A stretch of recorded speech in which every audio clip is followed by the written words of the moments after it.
Samsung has really stepped up their game this year with the Galaxy Note 5 and the Galaxy S6 Edge Plus, and these really are some of the best phones they've ever made. But they're also some of the most similar phones they've made, and these two have the same basic size, internals, camera, pretty much everything. But there's two main things that differentiate the two, so which one should you get? So let's talk about what these two share. The design is basically the same for both.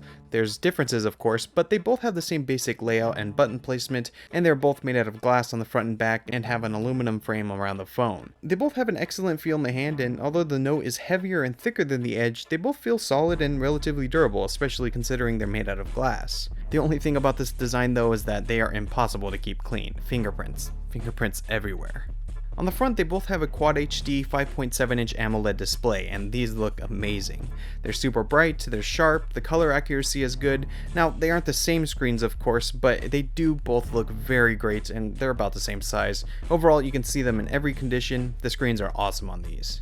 Below that screen you have the home button and the back and app switcher buttons. Now Samsung is one of the only makers that still has a functioning home button, but at least there you have a fingerprint scanner built in and it works great as well.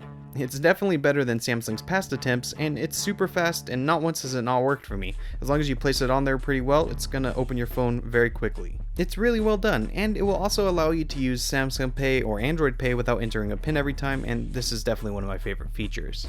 On the right side you have your lock button, and on the left you have the volume rocker, and on the bottom you have the micro USB port, your speaker, and your headphone jack. Around back you have the camera, and this is another place where these two phones shine. This is the same 16 megapixel camera from the normal S6, and like it was there, this is an excellent camera. It has plenty of detail and great color and exposure, and you get great manual controls and raw photos if you're into being into full control, but the auto mode works great.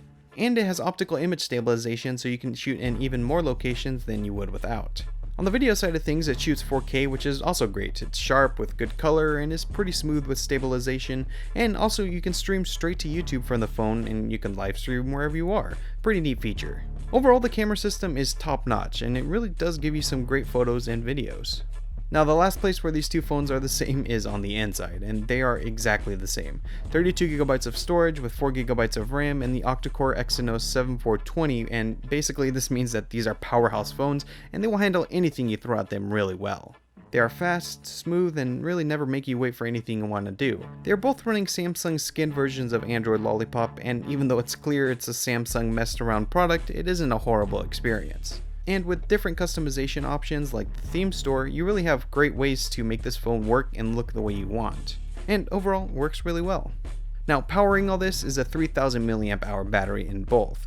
Now, it's not to say that these batteries are bad, but it's clear that this is one place that wasn't as good as it could have been. The battery will definitely last all day, but it isn't a crazy powerhouse that we've come to expect from the Note series and now the Edge Plus series. But they do have fast charging and wireless fast charging built in, so if you're running low, you can top it off quickly, but it would have been nice to see a little bit of a bigger battery in these.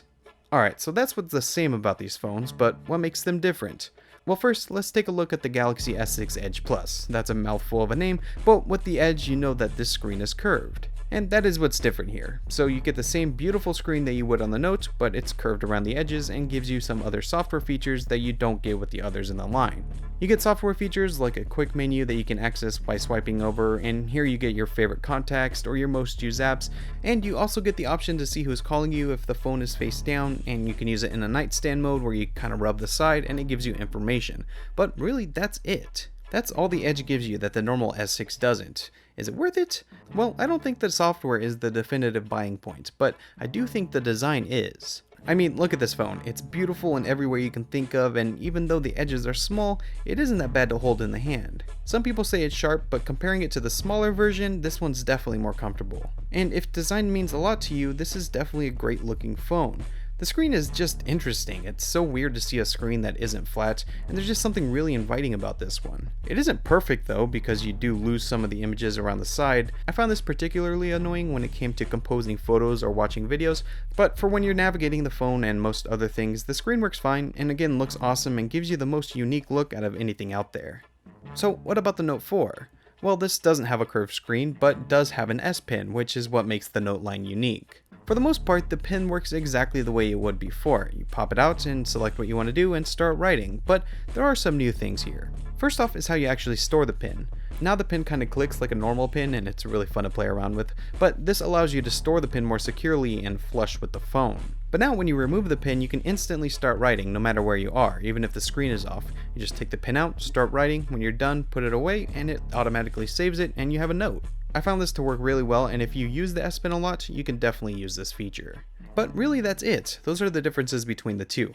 And even though they're very similar, they cater to two different audiences. So if you're thinking about which one to get, you just need to think about what you want your phone for. Do you want it to look awesome and be sleek with a crazy design, or do you want to be able to write on the screen and have a more professional phone? In a lot of ways, this is a pretty easy decision because they're so similar that you know exactly what you're getting from both, so you just have a few factors to consider. But one thing is clear though, no matter which one you choose, you're going to be getting a pretty great phone, and you're definitely going to enjoy it.